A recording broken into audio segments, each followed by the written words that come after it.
కృపద ఇచ్చేయండి. పువ్వు లాంటిది జీవితం అనే పాట కూడా పాడాం. ప్రభా కొంతసేపు కనబడి అందులో మాయమైపోయే ఆవిరిని పోలినటువంటి మేము, గడ్డి పువ్వులను పోలినటువంటి మేము ఈ లోకంలో ప్రభా ఏ రీతిగా జీవించాలో మీరే మాకు నేర్పించి నడిపించండి. అయితే మీ యందు మాకు నిత్యత్వమును గూర్చిన నిరీక్షణ కలదు. అందును బట్టి మీకు స్తోత్రాలు చెల్లిస్తూ కొద్ది నిమిషాలు మీ వాక్యాన్ని ధ్యానం చేసుకుంటూ ఉండగా మీరే మీ వాక్యం ద్వారా చేరి ఉన్న మా అందరితో మాట్లాడి మహిమ పొందమని మా రక్షకుడైన యేసుక్రీస్తు పరిశుద్ధమైన నామంలో ప్రార్థన చేస్తున్నాం తండ్రి, ఆమేన్. దేవుని వాక్యంలో నుండి కీర్తనల గ్రంథము 17వ కీర్తన 15వ వచనాన్ని చదువుకుందాం. నేనైతే నీతి గల వాడనై నీ ముఖదర్శనము చేసేదను. నేను మేల్కొన్నప్పుడు నీ స్వరూప దర్శనముతో నా ఆశను తీర్చుకొను. మరి కీర్తన దావీదు చేసినటువంటి ప్రార్థన. దావీదు ఇక్కడ ఏమంటున్నాడు అని అంటే, నేనైతే నీతి గలవాడనై నీ ముఖ దర్శనము చేసేదను. నీతి గలవాడనై నిన్ను చూస్తాను అనే రీతిగా దావీదు మాట్లాడుతూ ఉన్నాడు. దావీదు జీవితాన్ని మనం పరిశీలన చేసినప్పుడు తన జీవితంలో చాలా మంచి జీవితాన్ని జీవించి ముగించాడు. ఒక ప్రార్థనాపరుడిగా, భక్తుడిగా, కీర్తనాకారుడిగా, దేవునికి ఇష్టడైనటువంటి మనుష్యుడిగా, ఇశ్రాయేలు పైన మంచి పరిపాలకుడిగా దావీదు జీవించాడు. చూడండి, 78వ కీర్తన 70వ వచనం నుంచి చదువుకుందాం. 78వ కీర్తన 70వ వచనం నుంచి చూద్దాం. తన దాసుడైన దావీదును కోరుకొని అతన్ని పిలిపించెను. పాడి గొర్రెలను వెంబడించుట మాన్పించి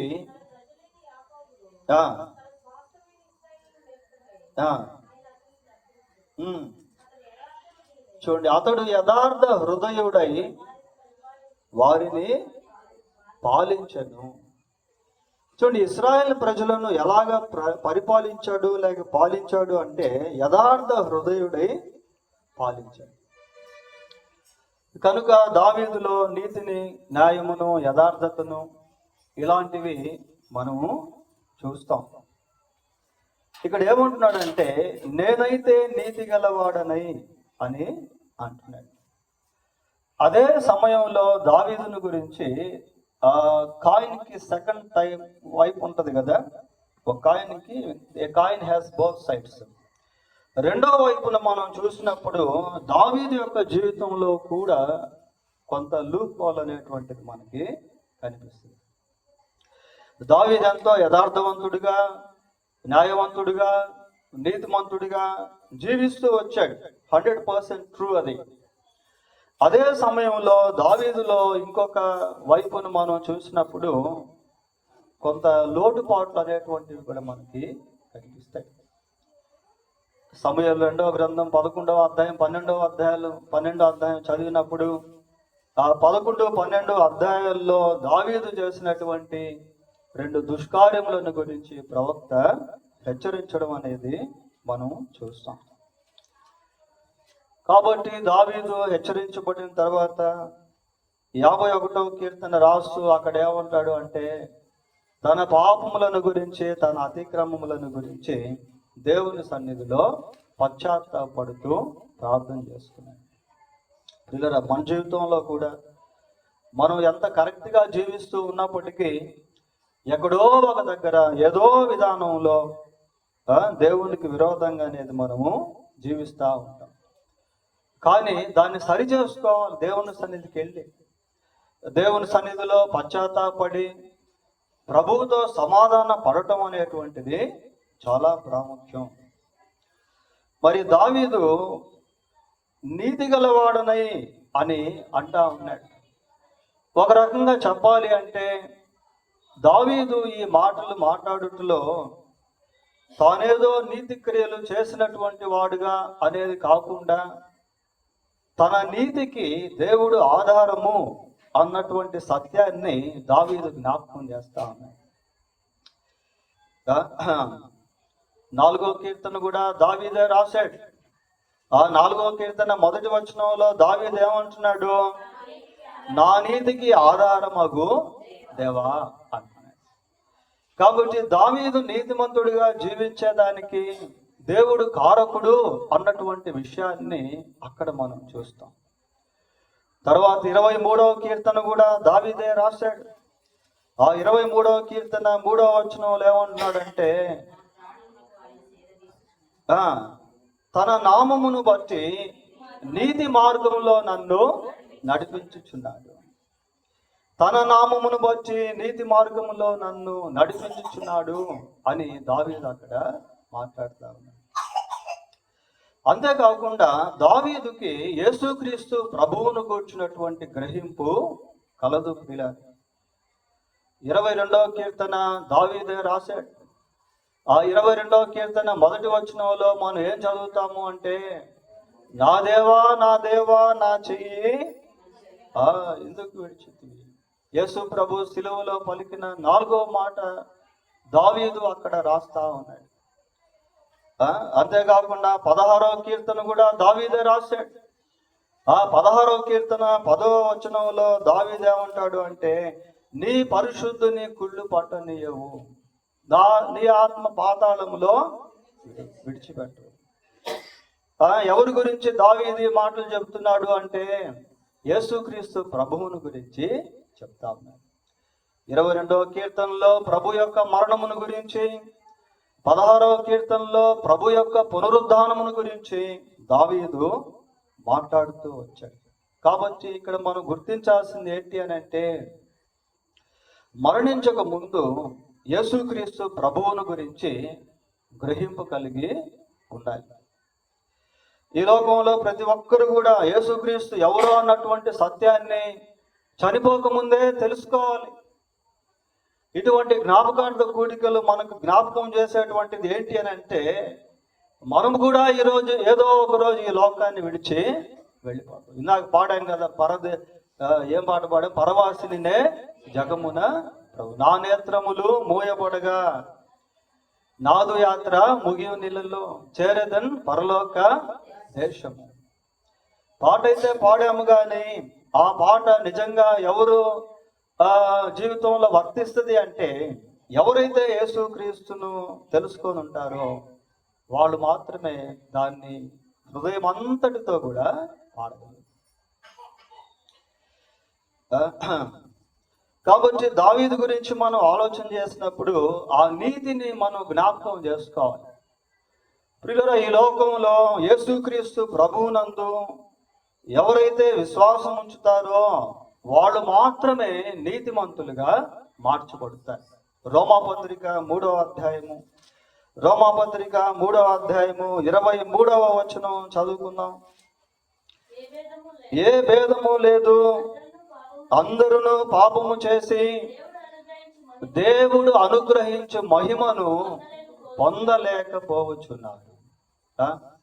ఏ భేదమును లేదు, అందరూ పాపము చేసి, యూనివర్సల్ అన్నమాట. లోకంలో ఉన్న ప్రతి వ్యక్తి కూడా ఏదో ఒక పాపం అనేటువంటిది చేసే ఉంటారు. అందుకే బైబిల్లో మనం ఏం చూస్తామంటే నీతిమంతుడు లేడు, ఒక్కడు కూడా లేడు. There is none in this world who righteous. అందరూ పాపము చేసి దేవుడు అనుగ్రహించు మహిమను పొందలేక పోవచ్చున్నారు.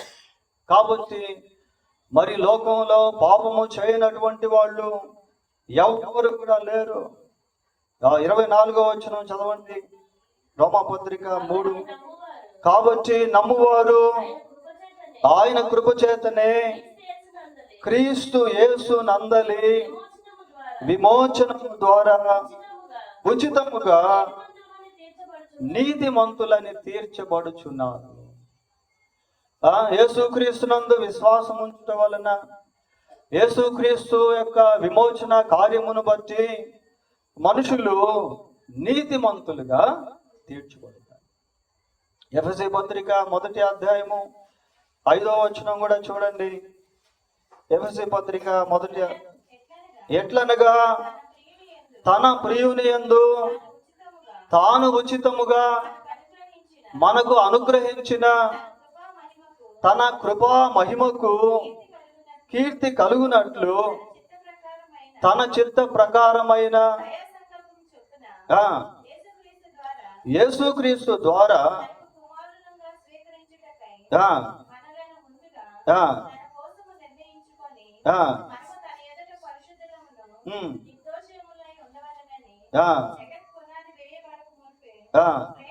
ఏడు చదివేస్తాడు అమ్మా.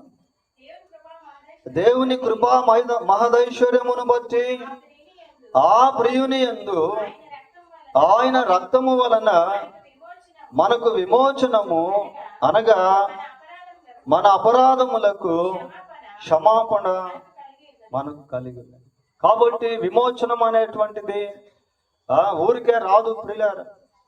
మానవునికి విమోచనం అనేది ఇచ్చేదానికి యేసుక్రీస్తు సిలువలో తన రక్తాన్ని చిందించాల్సి వచ్చింది. ఆయన సిలువలో కార్చిన రక్తాన్ని బట్టి మానవునికి విమోచనం అనేటువంటిది వచ్చింది. విమోచనం అంటే పాప క్షమాపణ.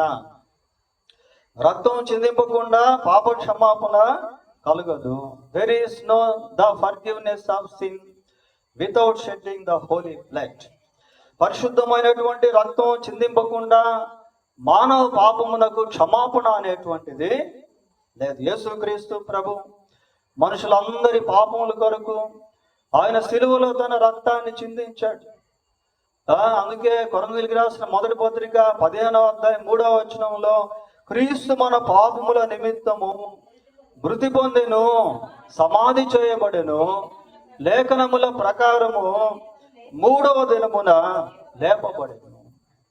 కనుక యేసుక్రీస్తు ప్రభు సిలువలో సమస్త మానవ పాప క్షమాపణ కొరకు తన రక్తాన్ని చిందించాడు. యేసు ప్రభు అనగానే మనకు ప్రతి ఒక్కరికి గుర్తొచ్చేది ఏంటి అంటే సిలువ. ఆయన కాళ్ళు చేతులకి మేకులు కొట్టినటువంటి దృశ్యం, ఆయన తలకు ముల కిరీటం పెట్టినటువంటి దృశ్యం, ఆయన శరీరం అంతా కూడా రక్తసిక్తమైనటువంటి దృశ్యం. వై హీ వాజ్ వౌండెడ్, ఎందుకు ఆయన గాయపరచబడ్డాడు? వై హీ వాజ్ క్రష్డ్, ఎందుకు ఆయన నలగొట్టబడ్డాడు? ఎందుకు ఆయనకు ఆ శిక్ష విధించబడింది అని అంటే బైబిల్లో మనం చూస్తాం. మన అతిక్రమ క్రియలను బట్టి ఆయన గాయపరచబడెను, మన దోషములను బట్టి ఆయన నలుగొట్టబడెను, మన సమాధానార్థమైన శిక్ష ఆయన మీద. ఎందుకు ఆయన మన సమాధానార్థమైన శిక్ష తన మీద వేసుకున్నాడు? ఎందుకు మన అతిక్రమ క్రియలను బట్టి ఆయన గాయపరచబడ్డాడు? ఎందుకు మన దోషములను బట్టి ఆయన నలగొట్టబడ్డాడు అంటే మనలను సృష్టించినటువంటి దేవుడు ఆయనే. యేసుక్రీస్తే సమస్త మానవులను సృష్టించినటువంటి ఒకే ఒక దేవుడు. అందుకే వాక్యం ఏమని చూస్తామంటే, భూదిగంతముల నివాసులారా నా వైపు చూచి రక్షణ పొందండి, నేనే దేవుడను, మరి ఏ దేవుడు కూడా లేడు. ఏ దేవుడైతే మానవుణ్ణి సృష్టించాడో ఆ మానవుణ్ణి ఆ నరకం నుండి రక్షించేదానికి, తప్పించేదానికి ఆయనే ఈ భూమి మీదకు వచ్చి పరిశుద్ధుడిగా జీవించి సిలువలో తన రక్తాన్ని చిందించి మరణించాడు. ఆయన యేసుక్రీస్తు ప్రభు. రోమాపత్రిక 5వ అధ్యాయము 8-9 వచనాలు చదువుకుందాం.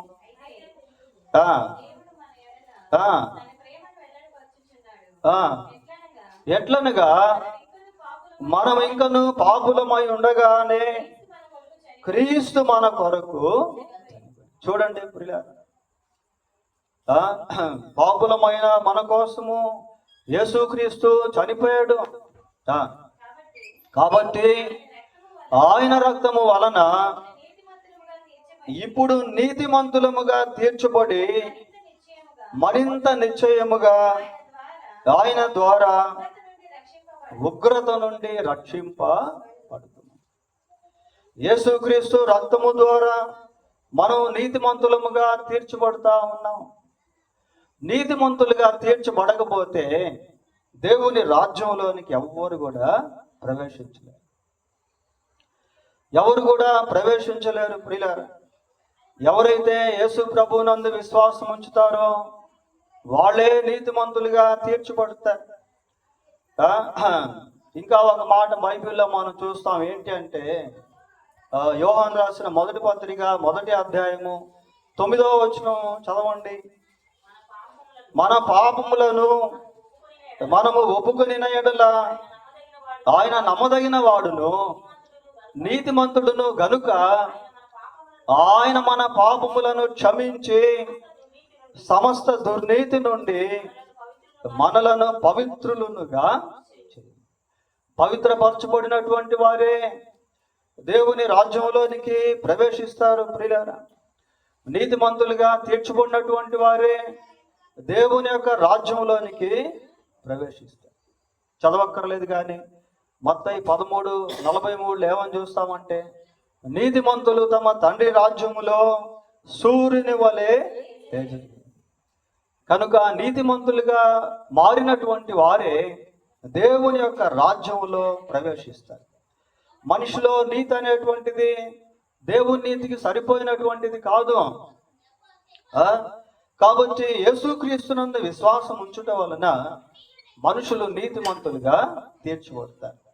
నీతిమంతులుగా తీర్చబడినటువంటి వారే దేవుని యొక్క రాజ్యంలో ప్రవేశించేటువంటి వారుగా ఉంటారు. సరే, మళ్ళీ మనం వాక్య భాగానికి వద్దాం. 17వ కీర్తన 15వ వచనంలో, నేనైతే నీతి గలవాడనై నీ ముఖ దర్శనము చేసేది. నేనైతే అంటున్నాడు ప్రియుడు. ఆ ఎక్స్ప్రెషన్ ఎలాంటిది అంటే, నేనైతే అంటే నా మటుకు నేను అని అర్థం. నా మటుకు నేను అని అర్థం అంటే ఇండివిజువల్గా మాట్లాడేటువంటి భాష పదం అది. నా మటుకు నేను నీతి గలవాడనై నీ ముఖ దర్శనము చేసేది. నేనైతే ఈ పదం మనం దేనికి జ్ఞాపకం చేస్తా ఉందంటే, ఎవరైతే యేసుక్రీస్తునందు విశ్వాసం ఉంచుతారో వారే నీతిమంతులుగా తీర్చబడతారు. Righteousness is not transferable. ఈ నీతి అనేటువంటిది బదిలీ చేసుకునేటువంటిది కాదు. నేను మారు మనసు పొందాను, రక్షణ పొందాను, మా అమ్మ మారు మనసు పొందలేదు కాబట్టి నా రక్షణ మా అమ్మకి నేను ట్రాన్స్ఫర్ చేస్తాను అనుకునేదానికి దెర్ ఈస్ నో ఛాన్స్. ఎవరు దేవుని రాజ్యంలోనికి ప్రవేశించాలన్నా, ఎవరు ఆ నిత్య నరకం నుండి తప్పించుకోవాలన్నా, ఎవరు నీతిమంతులుగా మారాలి అన్నా వాళ్ళంతా కూడా యేసు ప్రభువునందు విశ్వాసము ఉంచాలి. బైబిల్లో మనకు రిచ్ మ్యాన్ ధనవంతుని గురించి చూస్తాం. ధనవంతుడు ఇంకొక వ్యక్తి ఎవరు? లాజరు. ఇద్దరు కూడా చనిపోయారు. ఈ లోకంలో ఎంతకాలం జీవించినా ఒకరోజు చనిపోవాలి. ఈరోజు మనం మరియమ్మ గారి జ్ఞాపకార్థ కూడిగా జరిపించుకుంటా ఉన్నాం. ఒకవేళ దేవుని చిత్తం అయితే మనలో కూడా దేవుని యందు నిద్రించిన తర్వాత జ్ఞాపకార్థ కూడికలు జరుగుతాయి. నేనైతే నా జ్ఞాపకార్థ కూడికల కోసం ముందే ప్రార్థన చేసుకుంటా ఉన్నా. ప్రభువా, నా జ్ఞాపకార్థ కూడిక ఎక్కడైతే జరుగుతుందో అక్కడ ఏ సేవకుడైతే మీ వాక్యాన్ని అందిస్తారో, ఆ టైంలో ఎవరైతే మీ వాక్యాన్ని వింటారో ఆ విన్నటువంటి వాళ్ళల్లో మారు మనసు పొందని వాళ్ళు మారు మనసు పొందేటట్టు చేయండి ప్రభువా. బాగుందా ప్రేయర్? నేను ప్రేయర్ చేసుకుంటా అట్లాగే పిల్లరా. కాబట్టి ఎవరైనా సరే ఈ లోకంలో ఒకరోజు చనిపోవాల్సింది తప్పదు. పుట్టుట గిట్టుట కొరకే అని అంటాం ప్రియుల. కాబట్టి మరి చనిపోక ముందే ఎవరికి వాళ్ళే దేవుని యొక్క రాజ్యంలోనికి ప్రిపేర్ అయిపోవాలి, సిద్ధపరచుకోవాలి. ఈ నేనైతే అనేటువంటి ఎక్స్ప్రెషన్ ఎలాగుంది అంటే, దావీదు మట్టుకు దావీదే, ఎవరి మట్టుకు వాళ్ళే. ధనవంతుడు చనిపోయాడు, లాజరు చనిపోయాడు. ధనవంతుడేమో పాతాళానికి వెళ్ళిపోయాడు. ధనవంతుని యొక్క ఆత్మ పాతాళానికి వెళ్ళిపోయి అక్కడ భయంకరమైనటువంటి బాధ అనుభవిస్తా ఉంది, వేదన అనుభవిస్తా ఉంది, అగ్ని జ్వాలల్లో యాతన పడతా ఉంది. లాజరు చూస్తానే ఉన్నాడు కానీ లాజరు ధనవంతునికి ఏ సహాయం అనేటువంటిది చేయలేకపోయాడు. ఒకవేళ ధనవంతుడు కూడా మారు మనసు పొందుంటే లాజరు ఉండేటువంటి స్థలానికి వెళ్ళుండేవాడు. ప్రియులారా, ఎవరి మారు మనసు వాళ్ళకే, ఎవరి రక్షణ వాళ్ళకే. భర్త మారు మనసు పొందితే ఆ భర్తే దేవుని రాజ్యంలోనికి ప్రవేశిస్తాడు. భార్య మారు మనసు పొందితే ఆ భార్య దేవుని రాజ్యంలోనికి ప్రవేశిస్తుంది. తల్లి మారు మనసు పొందితే తల్లే దేవుని రాజ్యంలోనికి ప్రవేశిస్తుంది. కానీ ఆ రక్షణ కుమారుడికి కానీ కుమార్తెకు కానీ కోడలికి ఎవరు కూడా రాదు. ఆ దినమందు ఇద్దరు ఒక మంచం మీద ఉందురు, ఒకరు కొనిపోబడును, ఒకరు విడువబడును. ఆ దినమందు ఇద్దరు పొలములో ఉందురు, ఒకరు కొనిపోబడును, ఒకరు విడువబడును. It is very tragedy thing. అదెంతో దుఃఖకరమైనటువంటి విషయం ప్రియులారా. కాబట్టి ఇటువంటి జ్ఞాపకార్థ కూడికల్లో మనం జ్ఞాపకం చేసుకోవాల్సింది ఏంటి అని అంటే, ఒకవేళ ఈ రాత్రి మనం చనిపోతే, లేక నేను చనిపోతే నా ఆత్మ ఎక్కడికి వెళ్తుంది అనేది ఆ నిర్ధారణ మనం కలిగి ఉంది. దావీదుకు అటువంటి నిర్ధారణ ఉంది. పౌలేమంటాడు, నేను వెడలిపోయి క్రీస్తుతో కూడా ఉండాలని ఉంది నాకు. అంటే ఆయన చనిపోతే క్రీస్తు దగ్గరికి వెళ్ళిపోతాను అన్న నిరీక్షణ పౌలు కలిగి ఉన్నాడు. కాబట్టి దీన్ని ఏమంటామంటే నిరీక్షణతో కూడినటువంటి విశ్వాసము ప్రియులారా. ఏమని చెబుతున్నాడు, నేనైతే నీతి గలవాడనై నీ ముఖ దర్శనము చేశాను. నేను మేలుకొనున్నప్పుడు అంటున్నాడు. నేను మేలుకొనున్నప్పుడు నీ స్వరూప దర్శనముతో నా ఆశను తీర్చుకో. నేను మేలుకొనున్నప్పుడు, సహజంగా ఈ పదం మనం ఎప్పుడు వాడతాం? మేలుకొన్నప్పుడు అనే పదాన్ని ఎప్పుడు వాడతాం మనం? నిద్రపోయినప్పుడు, అంతే కదా. బైబిల్ పరిభాషలో ఈ మేలుకొనుట అనేటువంటిది ఏంటి అంటే చనిపోదానికి రాయబడింది ప్రియులారా. యేసుక్రీస్తునందు విశ్వాసం ఉంచి చనిపోయినటువంటి వారు నిద్రపోతున్నటువంటి వారితో సమానం. నిద్రపోయేటువంటి వారు మళ్ళీ ఏ విధంగా అయితే మేలుకుంటారో, క్రీస్తు ప్రభువునందు విశ్వాసం ఉంచినటువంటి వాళ్ళు కూడా మరి మేలుకునేటువంటి వారిగా ఒకరోజు. చూడండి, దెస్సలోనికి రాసిన మొదటి పత్రిక 4వ అధ్యాయము 13వ వచనం చదువుకుందాం. సహోదరులారా, నిరీక్షణ లేని ఇతరుల వలె మీరు దుఃఖపడకుండుట, నిద్రించుచున్న వారిని గురించి మీకు తెలియకుండుట మాకు ఇష్టము. నిద్రించుచున్న వారిని గురించి అంటే చనిపోయినటువంటి వారిని గురించి అని పౌలు ఈ మాటలు చెప్తా ఉన్నాడు ప్రియులారా. చనిపోయినటువంటి వారిని గురించి, నిద్రించినటువంటి వారు మళ్ళీ మేలుకుంటారు. దానియేలు గ్రంథం 12వ అధ్యాయము, దానియేలు గ్రంథం 12వ అధ్యాయము 2వ వచనం చదువుకుందాం. 12:2. మరియు సమాధులలో నిద్రించు అనేకులు ఏందట? మేల్కొనేదరు. సమాధుల్లో నిద్రించు అనేకులు మేల్కొనేదరు. కొందరు నిత్య జీవము అనుభవించుటకును, కొందరు నిందల పాలు అగుటకును మేల్కొందరు. ప్రియులారా, ఇక్కడ రెండు గుంపుల ప్రజలను మనము చూస్తాం. నిత్య జీవం పొందేటువంటి ఒక గుంపు అయితే, నింద పాలయ్యేటువంటి ఇంకొక గుంపు. నిత్య జీవం ఎవరు పొందుకుంటారు? నిత్య జీవం ఎవరు పొందుకుంటారు అంటే, యేసుక్రీస్తునందు విశ్వాసం ఉంచేవారు నిత్య జీవాన్ని. దేవుడు లోకమును ఎంతో ప్రేమించును కాగా తన అద్వితీయ కుమారుని యందు విశ్వాసం ఉంచు ప్రతివాడు నశింపక నిత్య జీవము పొందుటకు ఆయన్ను.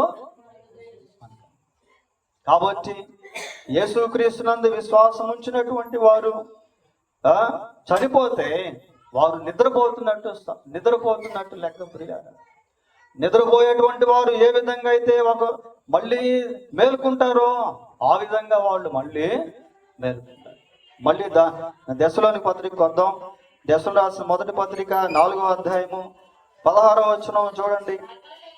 ఆర్భాటముతోను ప్రధాన దూత శబ్దముతోను దేవుని బూరతోను పరలోకము నుండి ప్రభు దిగి వచ్చును. క్రీస్తునందుండి మృతులైన వారు మొదట లేతురు. నిద్రించినటువంటి వారు మొదటిగా లేస్తారు. ఎవరైతే యేసుక్రీస్తునందు విశ్వాసం ఉంచి పాప క్షమాపణ పొంది ఆయన రక్తంలో కడగబడిన అనుభవం గలవారై నీతిమంతులుగా తీర్చబడినటువంటి వారు చనిపోయిన వాళ్ళు మళ్ళీ తిరిగి ఒకరోజు లేస్తారు. పునరుద్ధానమును జీవమును నేనే, నా యందు విశ్వాసం ఉంచువాడు చనిపోయినను బ్రతికి నా యందు విశ్వాసం ఉంచువాడు మరి ఎన్నటికి కాబట్టి ఈ భూమి మీద ఎంతకాలం మనం జీవించినా ఒకరోజు తప్పకుండా చనిపోవాలి. చనిపోయిన తర్వాత మరొక జీవితం ఉంది అని బైబిల్ గ్రంథంలో దేవుడు రాయించాడు. మనుషులు ఒక్కసారే మృతి పొందవలెను, అటు తర్వాత తీర్పు ఎవరికి జరుగుతుంది అంటే ప్రభువునందు విశ్వాసం ఉంచకుండా పాప క్షమాపణ పొందకుండా చనిపోయినటువంటి వాళ్ళు కూడా తిరిగి లేస్తారు. తిరిగి లేచి ఆ ధవళ సింహాసనం దగ్గర తీర్పు తీర్చబడి వాళ్ళు అగ్నిగుండంలోనికి వెళ్ళిపోతారు ప్రియారు. కనుక ఇక్కడ మనం ఏం చూస్తున్నాం? దశలో వేసిన మొదటి పత్రిక 4:16 ఆర్భాటముతోను ప్రధాన దూత శబ్దముతోను దేవుని బోరుతోను పరలోకము నుండి ప్రభు దిగి వచ్చును. క్రీస్తునందుండి మృతులైన వారు మొదట లేతురు.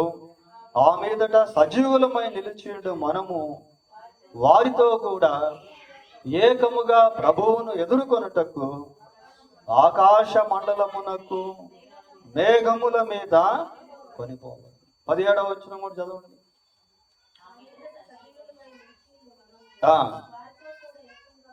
కింద వచ్చు.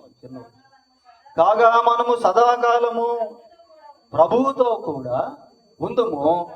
కాబట్టి మీరు ఈ మాటల చేత ఒకరినొకడు ఆదరించుకొనుడి. సదాకాలం ప్రభువుతో కూడా ఉందుము. కనుక ప్రియులారా, యేసుక్రీస్తునందు మనకు ఒక గొప్ప నిరీక్షణ అనేది ఉంది. ఒకరోజు మనం సాక్షాత్తు దేవుణ్ణి చూడబోతూ ఉన్నాం. అందుకే దావీదు ఇక్కడ ఏమంటున్నాడంటే, నేను మేలుకొనున్నప్పుడు నీ స్వరూప దర్శనముతో నా ఆశను. ప్రభు ఆకాశ మండలానికి వచ్చినప్పుడు we see Jesus eye to eye, face to face. యేసుక్రీస్తు ప్రభువుని మనం ముఖాముఖిగా చూడబోతున్నాం. ప్రకటన 22:4 కూడా ఏమనుంది?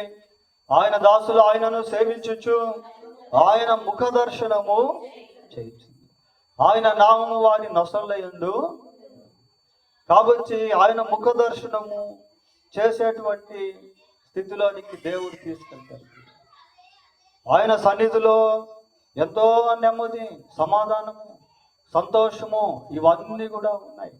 యేసు ప్రభువునందు విశ్వాసం ఉంచకుండా మరణించినట్లయితే వారికి నిరీక్షణ అనేటువంటిది లేదు. వారి ఆత్మ నిత్య నరకానికి వెళ్ళిపోయింది. అక్కడ అగ్ని ఆరుదు, ఆత్మ అక్కడ ఏడుపును, పళ్ళు కొరుకుట. అయితే దేవుని రాజ్యములో సంతోషము, సమాధానము, ఆనందము. There is no pain, there is no hardship, there is no death in the kingdom of God. దేవుని యొక్క రాజ్యంలో మరణం అనేటువంటిది, వేదన అనేటువంటిది. దేవుని రాజ్యంలో ఎప్పుడు సంతోషమే, ఎప్పుడు ఆనందమే, ఎప్పుడు సమాధానమే. కనుక క్రీస్తునందు మృతులైనటువంటి మృతులు ధన్యులు. కాబట్టి మనం ఈ లోకంలో ఎంతకాలం జీవిస్తామో తెలియదు, కానీ జీవించే జీవితానికి ముందు మరణించే జీవితం కొరకు సిద్ధపడాలి. మరణం తర్వాత ఉండేటువంటి జీవితం కొరకు ముందే సిద్ధపడాలి అన్న విషయాలు ఇటువంటి జ్ఞాపకార్థ కోరికలు మన జ్ఞాపకం చేస్తూ ఉన్నాయి. దేవుడు తన వాక్యాన్ని దీవించుగాక. ప్రార్థన చేసుకుందాం.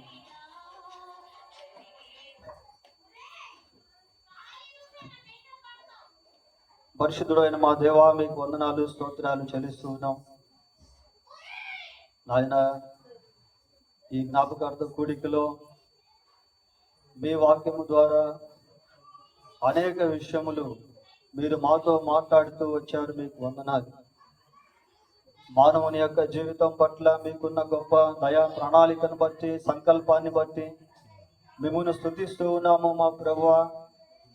మరణించక ముందే, మరణించిన తర్వాత ఏం జరుగుతుందో అన్న సత్యాన్ని మీరు మీ వాక్యంలో రాయించినందుకై మీకు స్తోత్రాలు ప్రభువా. చనిపోయినటువంటి వారు ఎక్కడ ఉంటారు, ఎలా ఉంటారు అనే విషయాలు మీ వాక్యంలో మీరు ముందుగానే తెలియపరిచినందుకు మీకు స్తోత్రాలు చేస్తున్నాం. ఇటువంటి జ్ఞాపకార్థ కూడికల్లో ప్రభువా మేము మా వైపు చూసుకునగలుగుటకు సహాయం చేయండి. నేనైతే అని దావీదు అంటున్నాడు. మాలో ప్రతి ఒక్కరము పరీక్షించుకునే వారముగా చేయండి ప్రభువా. ఒకవేళ ఈ రాత్రి వర్తమానం విన్నటువంటి వారిలో ఇంకా ఎవరైనా మారు మనసు పొందకుండా ఉంటే, ఎవరైనా తమను తాము ప్రభువా మోసపరుచుకునే వారిగా ఉన్నట్లయితే, భ్రమలో ఉన్నట్లయితే వారికి విడుదల దయచేయమని ప్రార్థిస్తూ ఉన్నాం. వారి కొరకు కూడా సిలువలో మీరు ప్రాణం పెట్టావు నాయన ప్రభువా. ఏ భేదము లేదు, అందరూ పాపము చేసి దేవుడు అనుగ్రహించి మహిమను పొందలేకపోతున్నారు అని మీ వాక్యం సెలవిస్తాం. ఎవరు మీ యందు విశ్వాసం ఉంచినా మీ పాదాలు పడుతున్నా వారిని మీరు క్షమించేటువంటి దేవుడు ప్రభువా. కనుక భూమి మీద బ్రతుకున్నప్పుడే పాప క్షమాపణ పొందుకొనున్నట్లుగా సహాయము చేయండి. ఈ వర్తమానం విన్న మాకందరికీ దీవెనకరముగా చేయమని మా రక్షకుడైన యేసుక్రీస్తు పరిశుద్ధమైన నామంలో ప్రార్థన చేస్తున్నాం తండ్రి. ఆమేన్.